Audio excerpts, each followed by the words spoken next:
Welcome to Wash Talk, everyone, the Carwash Podcast. I'm your host, Rich DiPaolo, and joining me today, we have Ben Branam with AutoBrite Company. And Ben, you're becoming a familiar face here on Wash Talk. Now a regular guest, and I appreciate your time again today. I love podcasting and doing it in different industries before I joined the car wash, and you're just a great person to talk to. So hopefully somebody's getting some good stuff out of what we're saying and is able to make some more money in their car wash. Well, those feelings are mutual for you as well, Ben. I've grown to love podcasting myself, and you're a pretty great individual yourself to catch up with. So I don't know if you've had a chance to go on carwash.com within the past couple of weeks here, Ben, but we've actually made history. We've crossed a special milestone with this Wash Talk podcast. We recently recorded our 250th episode, so quite a lot of conversations, and it's been a fun, interesting ride. But we don't rest on our laurels here at Wash Talk, Ben. We're here to make history again today with this episode, and something we've never done before with Wash Talk is we actually had a comment to one of your recent episodes. I believe it was about a year ago. So we're gonna take a listener comment and question today and put you on the spot to maybe expand on. I know you replied on to the comment on our YouTube channel, but give you a chance to expand on those thoughts. So why don't we first take a look at this listener comment, and then we can go from there. Sounds good? It sounds great. I'm ready. Let's do it. All right, let's go. So I'll just read this comment verbatim and we'll get your thoughts. So the listener wrote, long-time listener, first-time commenter. So we already know this is a person of high intelligence, Ben, somebody who has a vast industry knowledge, long-time listener. We love our long-time listeners. Commenter wants to know, what are Ben's thoughts on the belt gear drives as opposed to the conventional rail drives of car washers? What's the difference in cost to the customer of one over the other, if any? And like I said, listeners can check out your video and your reply, but wanted to give you an opportunity to expand on your reply. So Ben, can you expand on your thoughts comparing the two?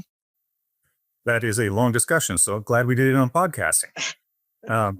Yeah, I think they're talking about an old, and I say rail drive. I think it's when Sonny's used to call it a rail drive like 20 years ago, 15 years ago or something. And so I'm taking that as a traditional chain over under the thing that we've been using in the car wash for the last 40 or 50 years to push a car through the wash. And then, of course, the new belt technology, and that's what AutoBrite does. And we're not the only company. There's 5 or 6 in the industry now, but we've been doing it since 2002. So we've been playing with these belts for a long time, trying to get them right.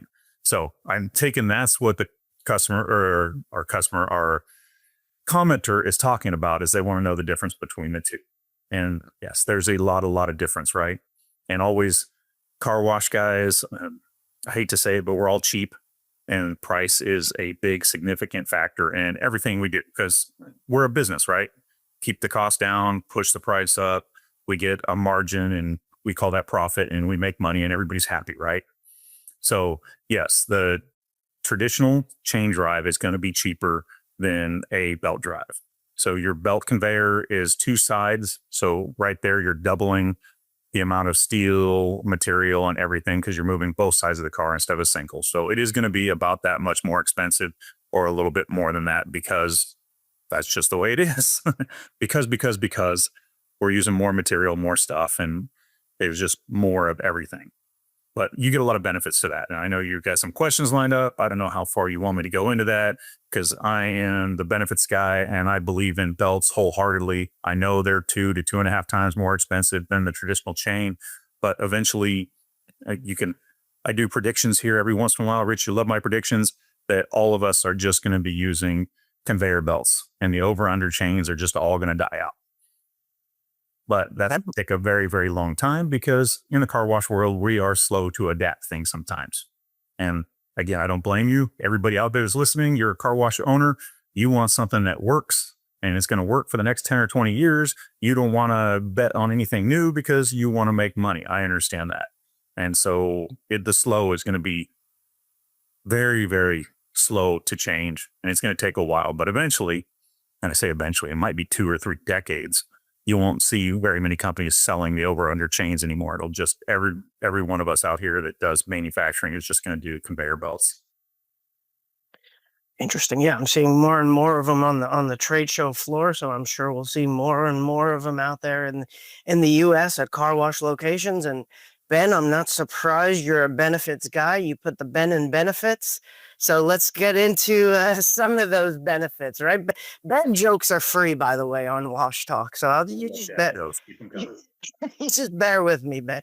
All right. You mentioned in your comments back to or your reply back to the commenter that belt conveyor frames can last much longer. So what design factors contribute to that longevity?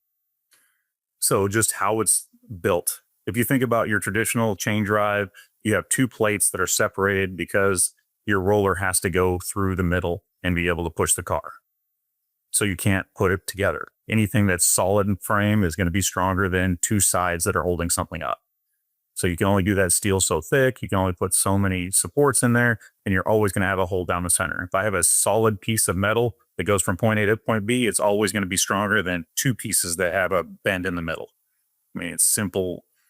The simplest physics you could ever think of right there in design structure.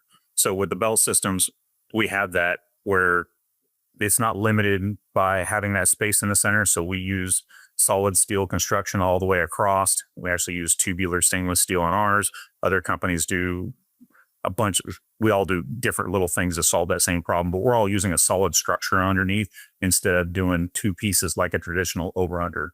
Plus the over under, that roller has to either go on top of that plate or below that plate. So that plate can only be so thick or the roller doesn't fit on the top and the bottom.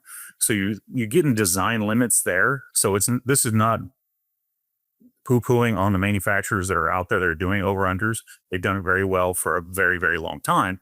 It's just with those design constraints, that's the best you're ever going to do. With the belts, now that we can put solid material down there, tube steel, solid supports, all this other stuff, it's just going to make that frame last a lot longer. And we're seeing AutoBrite does a limited lifetime warranty on the frame. We expect that thing to last 20 or 30 years before you have a problem with it. And then you can't really say that same thing for the over-under, the chain drives. You're looking at 5-7 years, and you're going to have welders out there to fix it. You have to start replacing parts. And eventually, depending on a billion things, whatever a number I give you, somebody's going to yell at me and tell me I'm wrong. But what AutoBrite has seen is 5 to 7 years at a high volume wash, you're looking at replacing that frame of your over-under. Whereas your belt, you shouldn't, even on a high volume wash, you shouldn't be looking at replacing that frame for 20, 30 years. And like I said, we do lifetime warranty, and I know some of the other companies do too.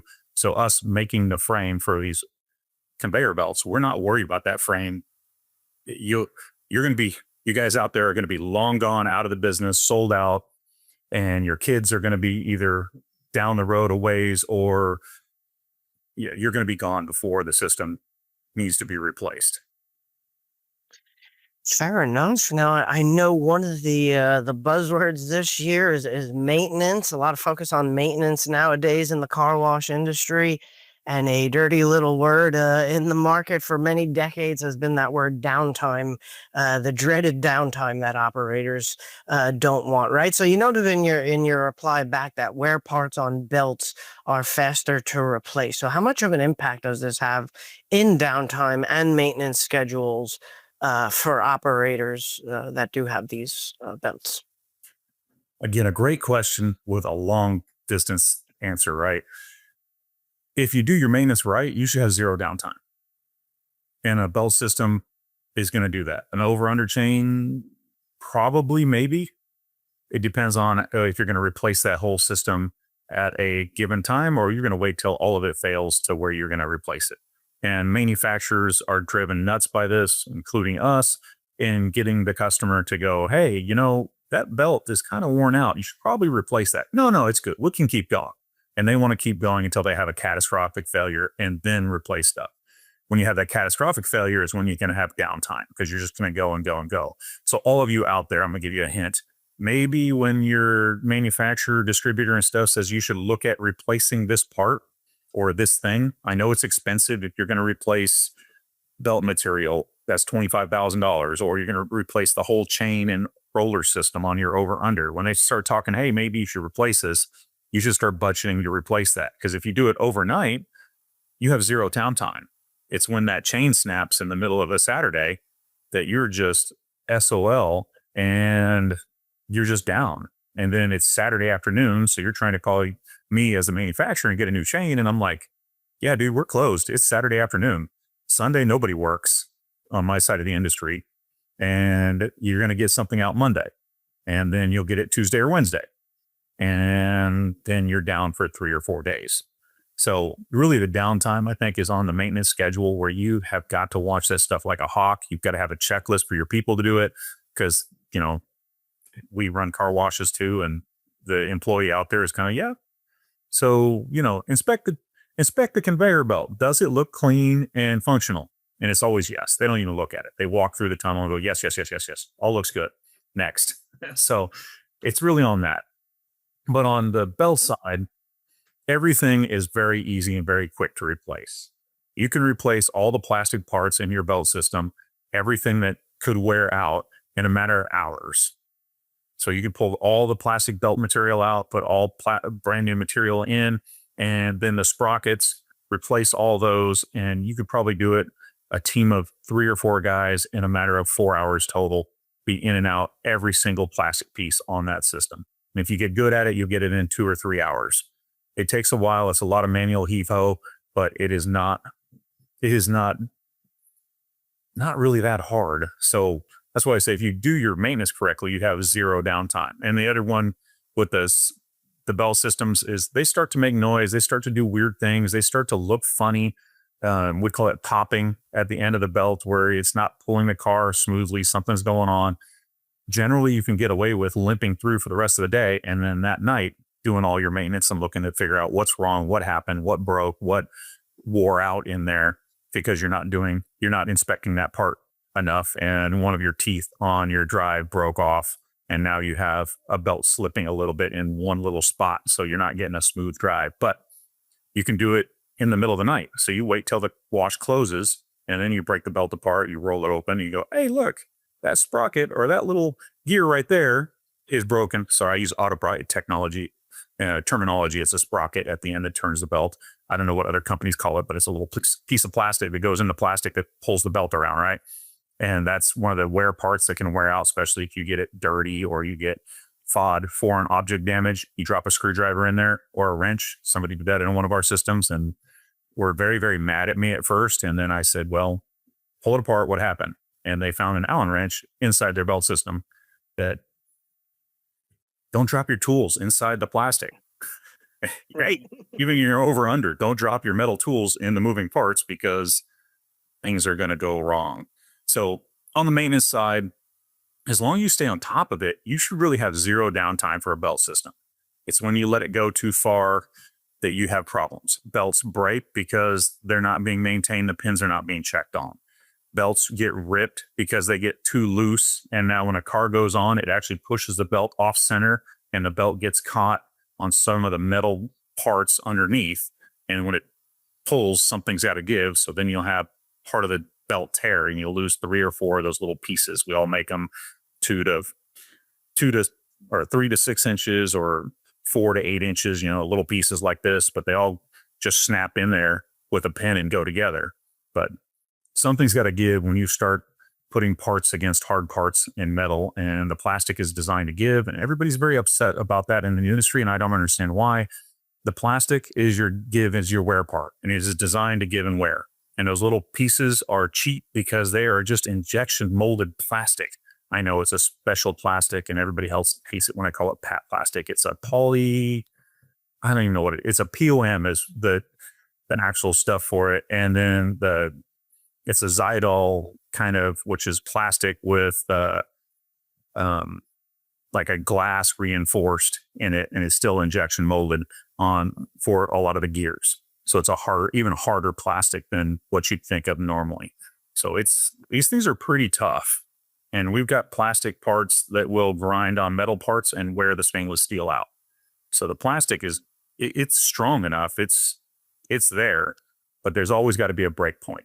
If we push the belt off center because it's too loose and it gets caught on something hard steel underneath, what do you want to have break? You can have the gearbox break. We can have the motor break. We can have the plastic break. We could have the metal frame break. We could have the shaft break. It's at what point do you want to give a break? And that's really all due to the maintenance. You let the belt get too loose, and now you have a big truck that comes on and pushes it off center, and then it gets out of its rail underneath and it gets caught on one of the support legs or the frame itself, and then you have a tear. So to us, I look at the belt material as the cheapest, easiest part to replace. So when that happens, you go, oh crap. And we had it happen at our wash a couple days ago. They're supposed to be checking the belt tension every week. And on the checklist, it says, good. And then somehow, when the technician went out there, he replaced all those pieces and he looked at it and he's like, this belt is should have been tightened 3 weeks ago or a month ago or a month and a half ago. This is just way too loose. We need to work on this. So that's why I say that's a long answer to tell you that your maintenance should cost you nothing on downtime. If you actually keep up with it, you do your inspections and you inspect the stuff. And that's where I think I'll give you the truth in advertising here. It's the belt. If you keep up with your inspections and you're making sure and you're actually visually inspecting this stuff, the maintenance will be way less for you because you can wait till that night, or you can wait till Monday to fix that little popping, or you can wait till Monday to fix this, or you can wait till tonight to pull it tighter. It's not going to destroy you if you keep up on it. If you don't, and you just do the unchecking off the checklist, because this is what I'm supposed to do every day, it's where the belts start to get away from you. And that's when it's going to cause you downtime. And the over-under chains are not much different. If you keep up on that, hey, I'm supposed to pull the link out. The rollers are supposed to wear here. How big are they? Are they wearing out? Are they flipping over? Or, if your chain is flipping over and the rollers are going upside down, your chain's too loose. You need to fix that. I wish I visited a wash that had that happening. I was like, yeah, you should use one of our belts. That won't happen, But yeah, and they're like, really? I'm like, well, really, your chain's probably bad, or your tensioner is bad, or you just haven't been keeping up by putting all the links, or your rollers are just gone bad. Something in there needs to be replaced and maintained. But this operator I was there Saturday afternoon just to visit the wash. It looked like a cool wash online. I'm sure like all of you guys, when you travel, what do? I was on vacation. There was a cool wash down the street. I washed the car like 4 times on vacation because there's a cool wash down the street. So I went there Saturday afternoon just to see this operator and what it looked like and some of the different equipment they had, and they were down. And so I talked to them a little bit about it. And then the next day they were up and running. But if you're down for the last 2 hours of Saturday afternoon, what's that cost you in revenue? So keep up with your maintenance. It won't give you downtime. And it sounds like you need to really keep on top of your training too. These belts are newer in the industry. So even somebody who might be working at a car wash for several decades, if all they know is roller and chain, and then all of a sudden a new belt is installed, they might not be familiar, even though they have decades of experience in the industry, the telltale signs of something that might be off with a belt. So you definitely want to train your employees on what to look for. For sure.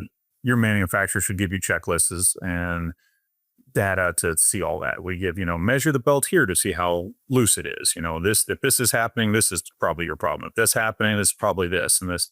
And here's what you should do. And here's what you should do for visual inspections. And we actually have one that's overseas in a tropical island that they are very, very good at their maintenance. They inspect the crap out of that thing once a week, if not twice a week.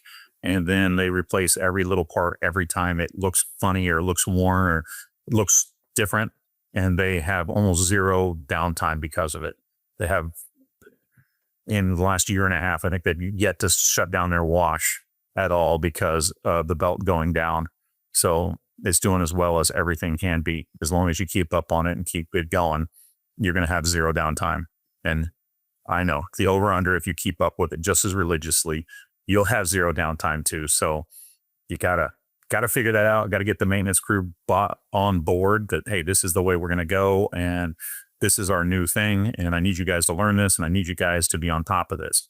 I've seen some of the companies, you want to start a bar fight in the industry, have this discussion that we're having right now between belts and chains. A couple of years ago at the ICA show and the Southwest show, all there was fights. I thought it was in a political fight, Democrats versus Republicans or something, chain versus conveyor. And these guys look like they're ready to throw things at each other and have a brawl in the middle of the floor on this stuff because they're so entrenched. So you got to really get your team bought on board. If you're own a large, and I've seen a couple teams that are not bought on board, they, it's 20, 30 washes and the wash owner wants to do belts because they want to try it. They're thinking, hey, this is what I can do. And we'll talk about those benefits, I'm sure, in a little bit, but their team just keeps giving him data that, oh, the over-under is better. The over-under is better. And I can do the same thing. I can cherry pick all the data and tell you that the conveyors are better or tell you this equipment is better or that equipment is better. It's really, you got to look at it and see what we can do versus what we can't do. So. All right, yeah, let's jump into those benefits right now. Buy-in for anything, Ben, starts at the top and trickles down to everybody, right? So when you're speaking with owners who are looking to make the switch, obviously they're going to see that belt conveyors have a higher initial upfront cost, which you mentioned earlier in the interview. So how should these owners weigh that investment against the long-term operational benefits? How much more can you charge? How many more members can you get? That's really what I think the belts is going to excel at. You're going to have more members and you can be able to charge a higher price. I mean, Professional Car Wash and Detail did a big article about that a couple years ago on the amount of money that some of the operators had made over a belt drive versus a chain drive. And you had a couple operators that came in and actually gave numbers of this one works better than this one. And there's been a couple studies like that in the industry. They're very limited because you guys out there, you car wash guys that own 15, 20 sites don't want to give up that data. And I understand. I wouldn't either. But right now, as it stands, that you can charge a couple dollars more for your membership and you can charge another $1 or $2 per wash with a belt system than an over-under chain. So that quickly becomes your differentiator. I mean, if you go an over-under chain I'm going to put dumb numbers. So everything is dumb here. $75,000 for that over-under system and almost $200,000 for the belt system. But if I'm going to wash 200,000 cars a year and I can charge another $1 or $2 per car, my buyback on that belt system is less than a year.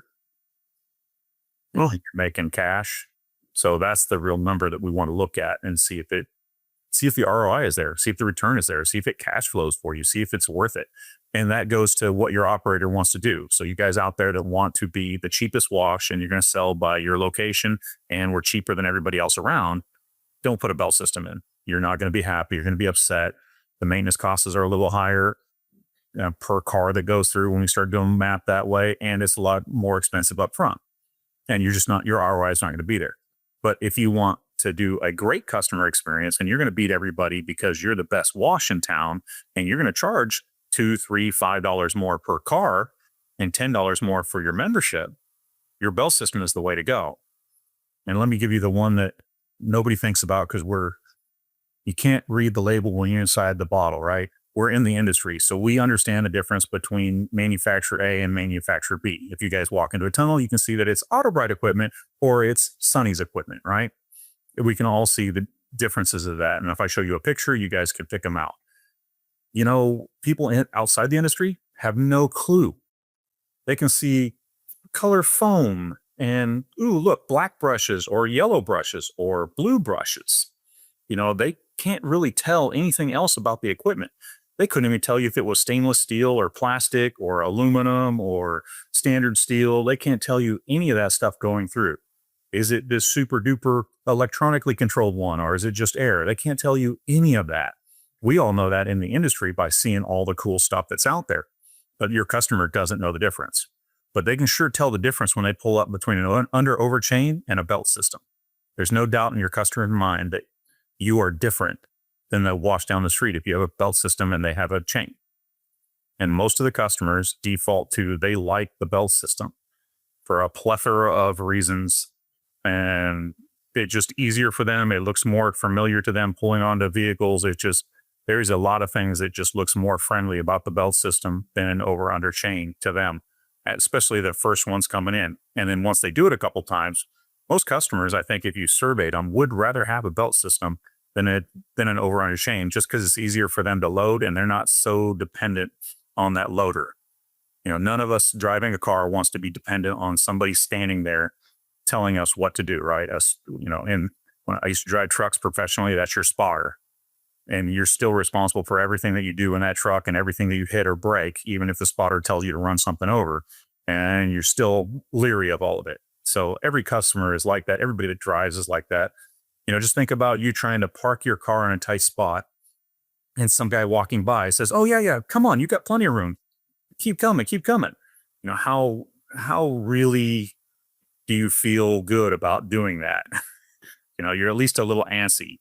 So the same thing with the belts and the chain. You have that loader there that's super friendly. It's a great touch point for you guys as operators to have somebody there that smiles and waves and is nice and looks like they're having a good time.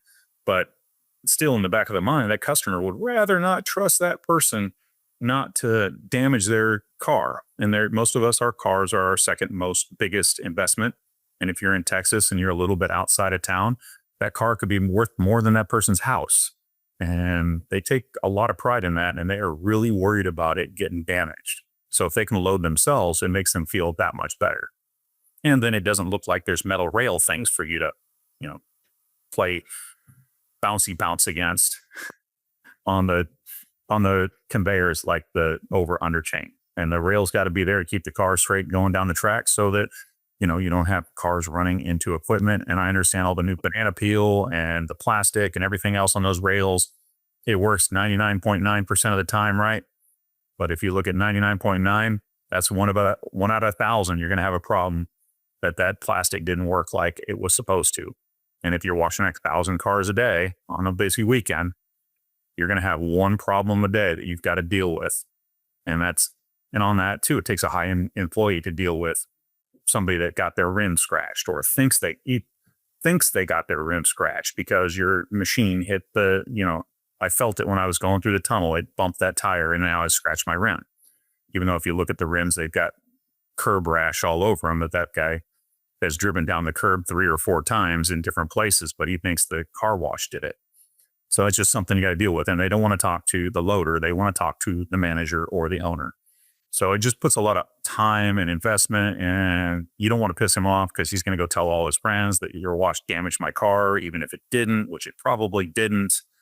I don't know. It's a long, bad story, and it's almost a no-win for you guys in the car wash industry. So, we did have that a couple months ago, and we all were like ready to jump on it. You got the owner and me and the manager out ready to run out to the car wash and tell this guy that there's no way, your rims were damaged, blah, blah. Well, since we're using the belt system, the actual attendant there that was doing the loading was able to take this gentleman's question, walk him through the car wash because it's not dangerous. We don't have it on and there's nothing to fall in if you're doing the belts, not like an over under conveyor, and nothing to really trip over. So she walked him through the wash and said, hey, we can't really do damage that way because there's nothing that your car hits. And if your car hits something, it would hit, the whole machine, and you would see giant damage all the way down your side of your car, and there'd be giant damage to the machine, and there would be no question that we had an accident in the tunnel. And he looked through it.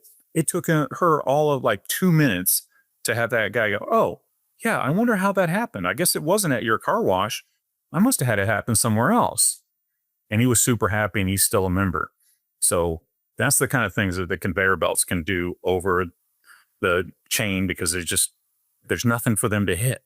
So you can really, that was the biggest moment we had. Aha. It was like, hey, it didn't take the owner to go out there and talk to this person. It didn't take a call from the manager. It was the attendant on site, just talked it through. And the guy actually agreed and said, yeah, that's cool. Okay. I wonder where my rim got damaged. Didn't think it was at the car wash anymore. So definitely a level up if you can do the belts on that rim damage, because you can just show it to them, and haven't had anybody not agree that, hey, there's nothing to rub against your ribs on the belt. I don't know how your rims got damaged, but it wasn't here. we haven't had anybody that hasn't seen that yet. And I say yet because in the car wash industry, as soon as we say we've seen it all, what happens? See something new, right? Somebody will be crazy. So that's, I can see, you can see I can go on and on. It's because I'm bought in on this conveyor thing. I think you all should have conveyors out there. AutoBrite's the best conveyor out there, but if you're not going to buy AutoBrite, you should have a belt conveyor. It's going to make your wash better, and it's going to be the future. It's what's coming. Sorry, little pitch there, but that was good. No press me to buy it because this is what I do. Not a problem at all. And certainly sounds like, even though the upfront cost might be a little bit higher, this is something that might pay you back each and every car that you wash. So that's something to consider on a long-term savings. And of course, Ben, I appreciate the plug to the PC&D content that you mentioned. If I'm not mistaken, you might be referencing an article that I actually wrote a few years back. It's called The Business of Belts. Kind of goes into the dollars and cents of this all. So check it out at carwash.com. You could simply type in The Business of Belts and that article should pop up as well. So I appreciate the plug on that, Ben, for sure. One thing I did when I wrote that article, Ben, is I also did a short video around that time, just a couple of minutes long, to kind of talk about belts in the car wash market and some of the benefits that they bring. And I got to tell you, it's one of the most viewed videos on our channel.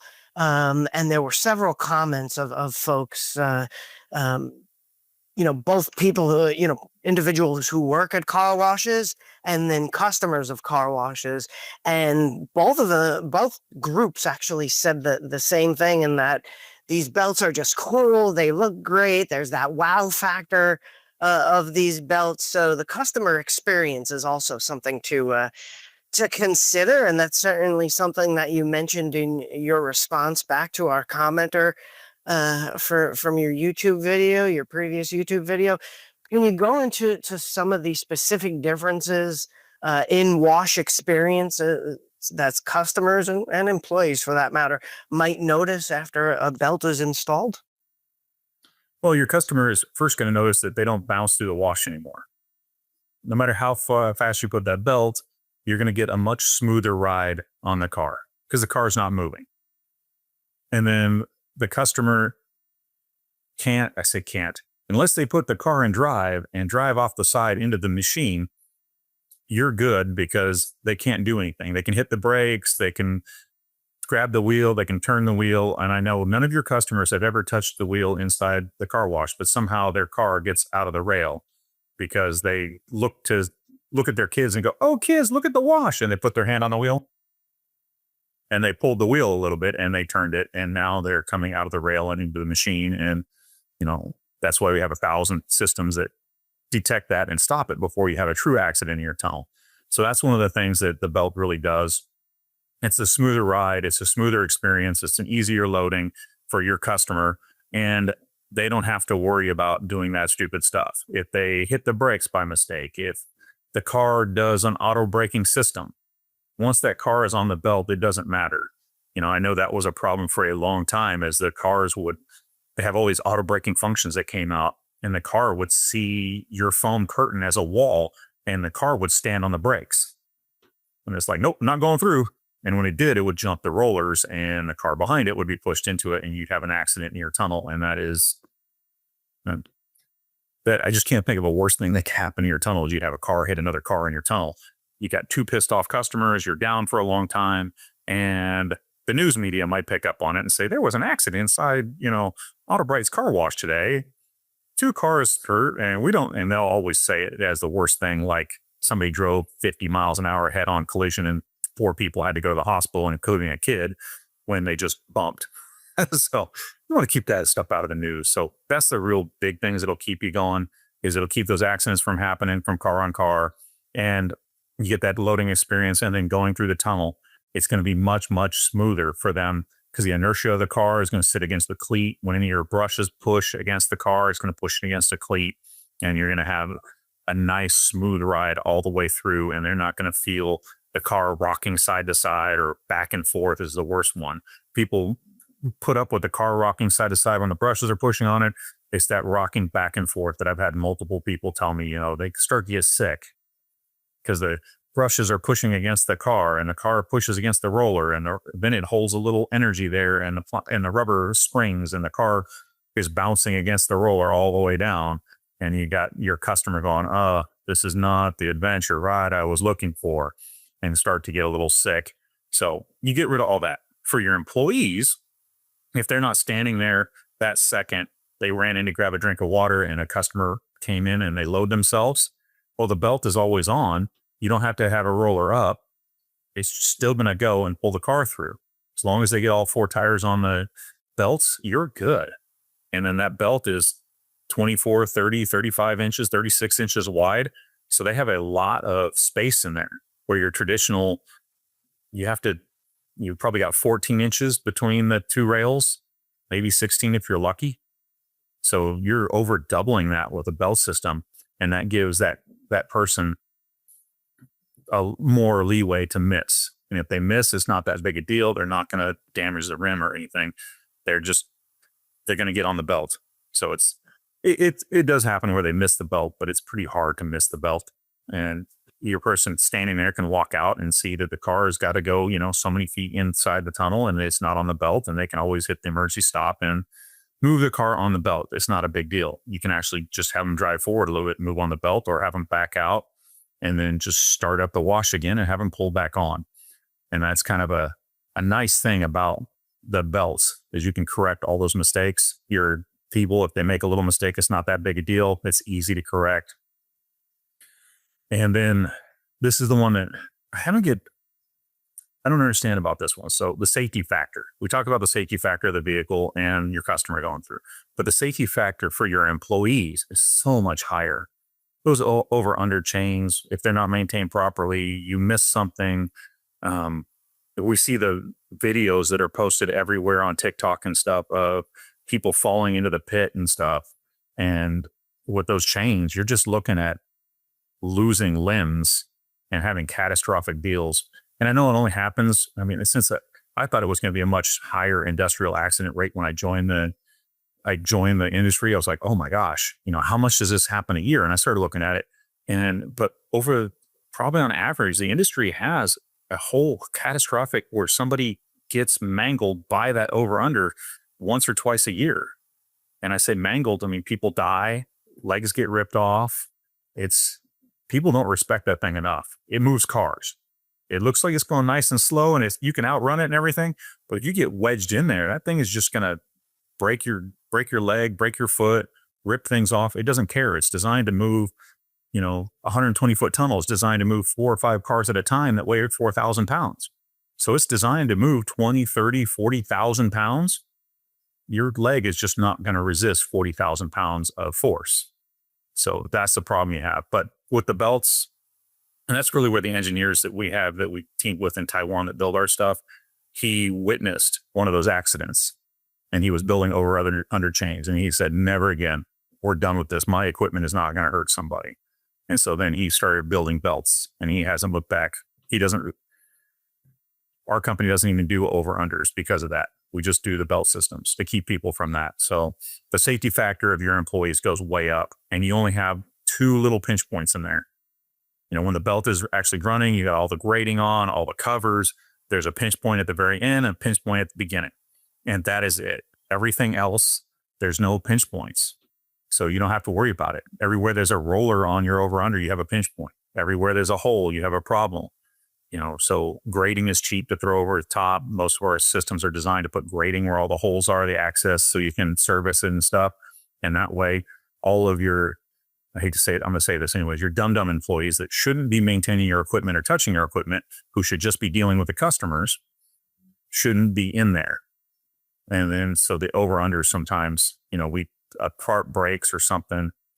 How many times have you seen a roller up button broken, so they have a lever there, or somebody reaches down inside the machinery and pulls the lever manually because the lever broke off too? All that stuff gets very, very dangerous. And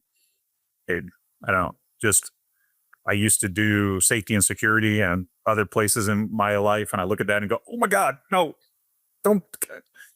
you're waiting for an accident to happen. You're just asking for somebody to lose a finger or get hurt seriously or fall in there and get hurt. So don't get your employees hurt.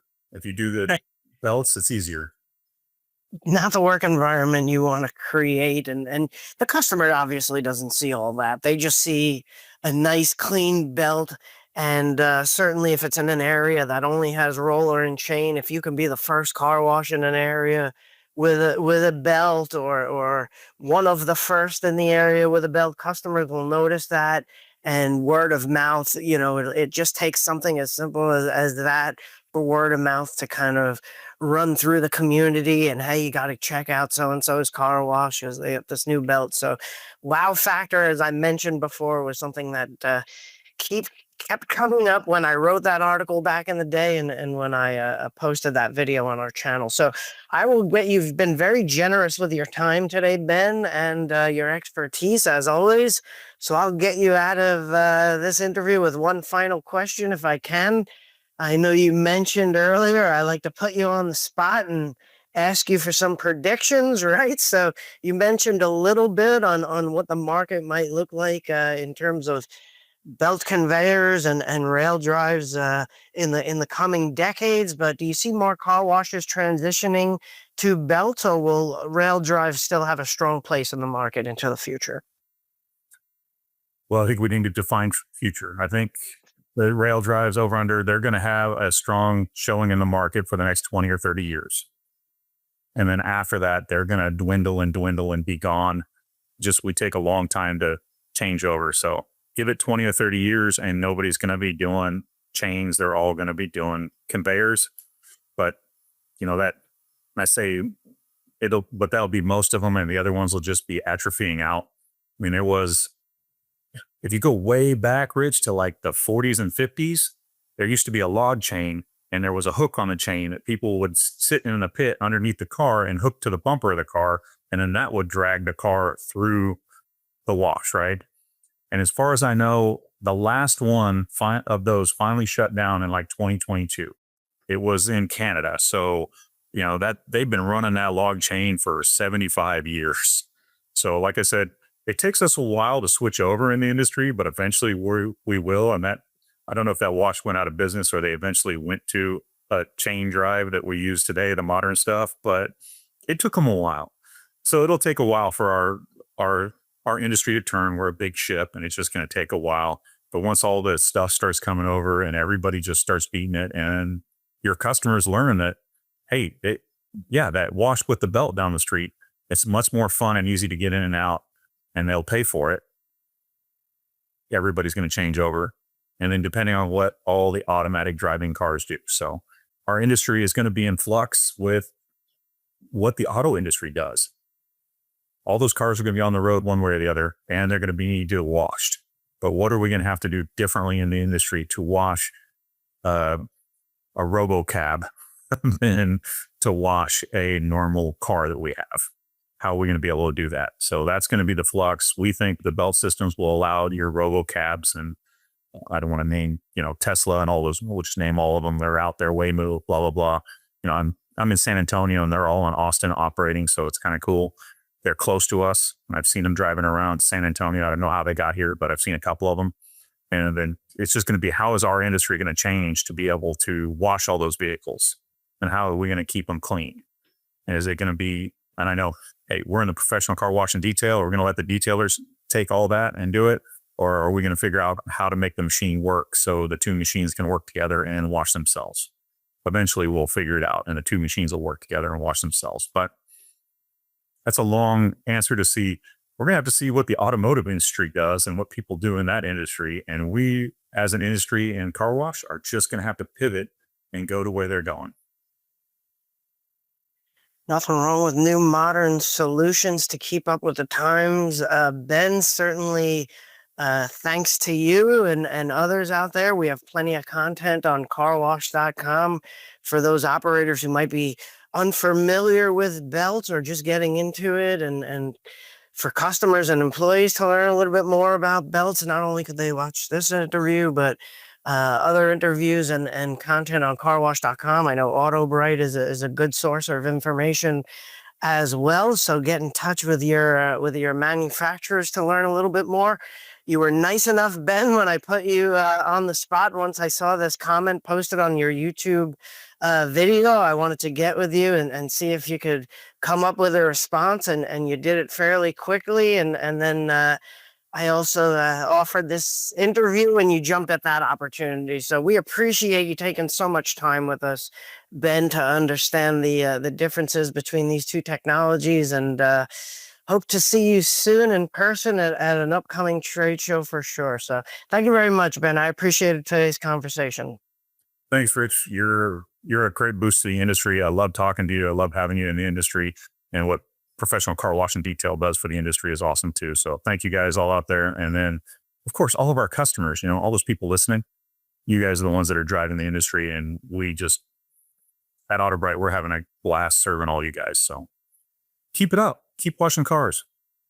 Go. Now you're done with the interview. I keep saying, this is my closing line. I'm going to steal it from you. Now go wash lots of cars, have lots of fun, and make lots of money. That's good. Thanks a lot, Ben.